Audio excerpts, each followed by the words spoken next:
നിങ്ങളുടെ സ്ഥലത്തിന് അനുയോജ്യമായ വാഹനങ്ങൾ ഉപയോഗിച്ച് സുലഭമായ ജലലഭ്യത ഉറപ്പാക്കുന്നു. ISI നിലവാരമുള്ള പ്രമുഖ കമ്പനികളുടെ പൈപ്പുകൾ ഉപയോഗിച്ച് കുഴൽക്കിണറുകൾ പരിചയസമ്പന്നരും വിദഗ്ധരുമായ സർവേയർമാരുടെ നേതൃത്വത്തിൽ സ്ഥാനം നൽകി കുഴിച്ചുകൊടുക്കും. ടീന ബോർവെൽസ്, പാണ്ടിക്കാട്, പെരിന്തൽമണ്ണ, കൊപ്പം. പാണ്ടിക്കാട് പോലീസിന്റെയും പോലീസ് വോളണ്ടിയർമാരുടെയും സംയുക്താഭിമുഖ്യത്തിൽ പൊതുജനങ്ങൾക്കായി അടിയന്തര ജീവൻ രക്ഷാ പരിശീലന പരിപാടി സംഘടിപ്പിച്ചു. പോലീസ് സ്റ്റേഷൻ പരിസരത്ത് നടന്ന പരിപാടി സബ് ഇൻസ്പെക്ടർ സുനീഷ് ഉദ്ഘാടനം ചെയ്തു. നമ്മൾ പല ദുരന്തങ്ങളെയും അഭിമുഖീകരിച്ചുകൊണ്ടിരിക്കുന്ന ഈ കാലഘട്ടത്തിൽ വേണ്ട രീതിയിലുള്ള ഒരു രക്ഷാപ്രവർത്തനമോ അതല്ലെങ്കിൽ പ്രാഥമിക ശുശ്രൂഷയോ ലഭിക്കാതെ ഒരുപാട് പേര് മരണത്തിന് കീഴടങ്ങുന്ന ഒരു സമയമാണിത്. പലപ്പോഴും ഇത്തരം സന്ദർഭങ്ങളിൽ എന്ത് ചെയ്യണമെന്നറിയാതെ പകച്ചു നിൽക്കുന്ന ആളുകളാണ് കൂടുതൽ പേരും.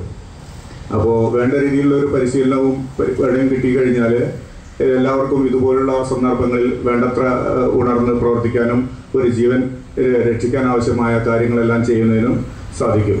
നമുക്ക് എത്രയും പെട്ടെന്ന് ഈ വ്യക്തികളെ വേണ്ടത്ര ശുശ്രൂഷ ലഭിക്കുന്ന ഹോസ്പിറ്റലിൽ എത്തിക്കുന്നതിന് മുമ്പ് മതിയായ പ്രാഥമിക ശുശ്രൂഷ കൊടുത്ത് അല്ലെങ്കിൽ വേണ്ട രീതിയിലുള്ള രക്ഷാപ്രവർത്തനങ്ങൾ നടത്തി അവരെ ജീവൻ തിരിച്ചു കിട്ടുന്നതിന് വേണ്ടിയുള്ള പ്രവർത്തനങ്ങളിൽ ഏർപ്പെടുന്നതിന് എല്ലാവർക്കും ഈ പരിശീലന പരിപാടി ഉപകരിക്കുമെന്ന് വിശ്വസിക്കുന്നു. വാഹനാപകടങ്ങൾ, ഉയരത്തിൽ നിന്നുള്ള വീഴ്ച, ഹൃദയസ്തംഭനം, ഭക്ഷ്യവസ്തുക്കൾ ശ്വാസനാളത്തിൽ കയറൽ, ജലാശയ അപകടങ്ങൾ, പാമ്പുകടി, നട്ടെല്ലിന് പരിക്ക് സംഭവിച്ചവരെ കൈകാര്യം ചെയ്യേണ്ട രീതി, പക്ഷാഘാതം തുടങ്ങി പലതരത്തിൽ ജീവഹാനിയുണ്ടാക്കുന്ന കാര്യങ്ങളിൽ ഇടപെട്ട് ജീവൻ രക്ഷിക്കുക എന്നതാണ് പരിശീലന പരിപാടിയുടെ ലക്ഷ്യം. ചടങ്ങിൽ വ്യാപാരി വ്യവസായി ഏകോപന സമിതി പാണ്ടിക്കാട് യൂണിറ്റും ഫോക്കസ് കാർ വേൾഡും സംയുക്തമായി സ്പോൺസർ ചെയ്ത വോളണ്ടിയർമാർക്കുള്ള യൂണിഫോം വിതരണം ചെയ്തു.